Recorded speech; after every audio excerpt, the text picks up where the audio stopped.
Hello મિત્રો, જય માતાજી, ગુડ આફ્ટરનૂન. તો આપણે જઈશું આપણે ભાઈબંધને મળવા. તે આપણો ભાઈબંધ બ્લોગર છે, તો જઈ શકો છો. ચાલો હવે તો જઈએ. તો આપણે જોઈ શકો છો આગળ ધીમે ધીમે ચલાવશું. તો ત્યાંથી જો ઓલા ભાઈ એમ બોડી બિલ્ડરની જેમ બહાર નીકળે એમ આપણને લાગે. જો અહીંયા થોડુંક ટ્રાફિક થઈ ગયું છે, તો ટ્રાફિક પાર કરીને હવે થોડાક આગળ જઈશું. તો આગળ જઈને તો બાકી બધા જો ફૂલ બાકાજી કે અકાલે છે, જોઈ જુઓ. ફૂલ બાકાજી કે આંકે જ છે, મોરે મોરો વાઈડક આવી જ જાય છે. અંતર સામે આમાં જો ઉત્તરાયણ આવે છે, તો ઉત્તરાયણ રીલ તૈયાર છે. તો જોઈ શકો છો થોડાક આગળ આવી. તો આગળ આવ્યા એટલે જો આ બધા જાય જ છે. જો અહીંયા વચમાં ટેમ્પો ઊભો રાખી દીધો છે. અહીંયા એવું કંઈ નહીં, ગમે ના વેકી દે. અહીંયા સુરતમાં તમને ખબર જ છે, ગમે ના ખોદી નાખે. જોઈ જુઓ. તો આગળ આવી તો અહીંનો હા નજારો એટલે ફૂલ એક નંબર, બાકી કંઈ ઘટે નહીં. જોઈ જુઓ છે ને વ્યૂ, કંઈ ઘટે.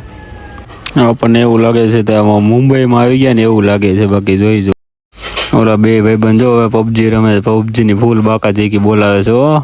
હા, મેં કીધું ભાઈબંધ હું આવું છું, ઘડીક કેમ મારી વાટે તેમ તારે આપણે ત્રણેય થઈને ફૂલ બાકા જેકી બોલાવું છું. આ સર્કલ કયું છે તો કહેજો, કોમેન્ટમાં જણાવજો મને. આગળ જોઈ શકો છો મિત્રો, આ જો ધર્માંદર વાળાનું ઘર છે. જોઈ જો કેટલું મોટું છે ને, હવેલી જેવું લાગે છે ને મિત્રો. જો આ સૌજીભાઈ ધોળકિયાનું જોઈ જો ફાર્મ છે. બાકી જોઈ શકો છો. હા, કાંઈ ઘટે નહીં. જોઈ જો કવડું મોટું છે. બાકી જો હજી એનું જ છે. બાકી જો આ બધું ફાઇનલી તો આપણા મિત્ર પાસે આવી ગયા છીએ. તો આપણો મિત્ર કહે છે ક્યાં પહોંચ્યો મારો કલેજો.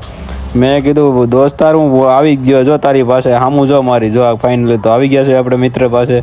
હા, તો આજનો બ્લોગ સારો લાગ્યો હોય તો મારો બાપુને ફોલો કરતો જાય.